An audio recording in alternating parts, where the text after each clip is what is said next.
அஸ்ஸலாமு அலைக்கும் வரஹ்மத்துல்லாஹி வபரகாத்துஹு. நஹ்மதுஹு வ நுஸல்லி அலா ரசூலிஹில் கரீம் அம்மா பாத்.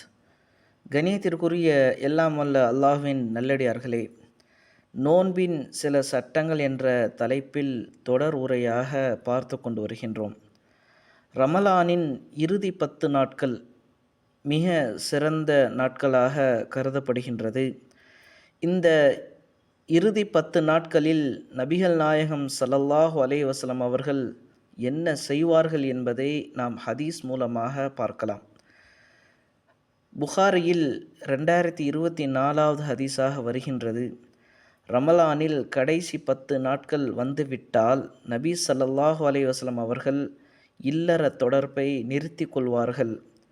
இரவை அல்லாஹ்வை தொழுது உயிர்ப்பிப்பார்கள்.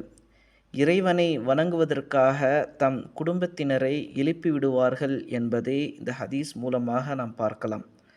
அதே போல் இன்னொரு ஹதீஸில் நபிகள் நாயகம் ஸல்லல்லாஹு அலைஹி வஸல்லம் அவர்கள் வணக்க வழிபாடுகளில் மற்ற நாட்களில் காட்டாத அதிக ஈடுபாட்டை ரமலானின் இறுதி 10 நாட்களில் காட்டுவார்கள் என்பதை நாம் பார்க்கலாம்.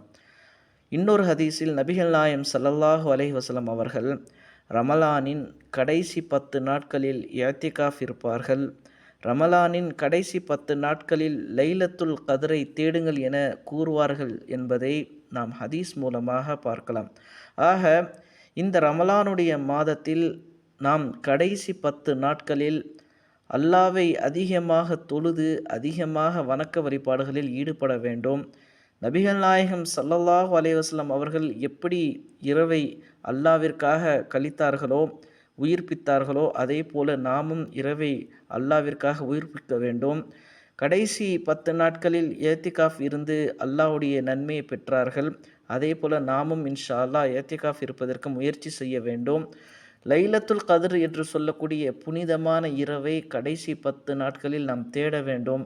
ஆக அல்லாஹ் நம் அனைவருக்கும் இந்த ரமலானுடைய மாதத்தில் கடைசி 10 நாட்களில் அதிகமாக நன்மைகளை செய்து சொர்க்கத்தை அடையக்கூடிய தௌஃபீக்கை தருவானாக. வ ஆஹிரு தஅவானா அனில் ஹம்துலில்லாஹி ரப்பில் ஆலமீன். அஸ்ஸலாமு அலைக்கும் வரஹ்மத்துல்லாஹி வபரகாத்துஹு.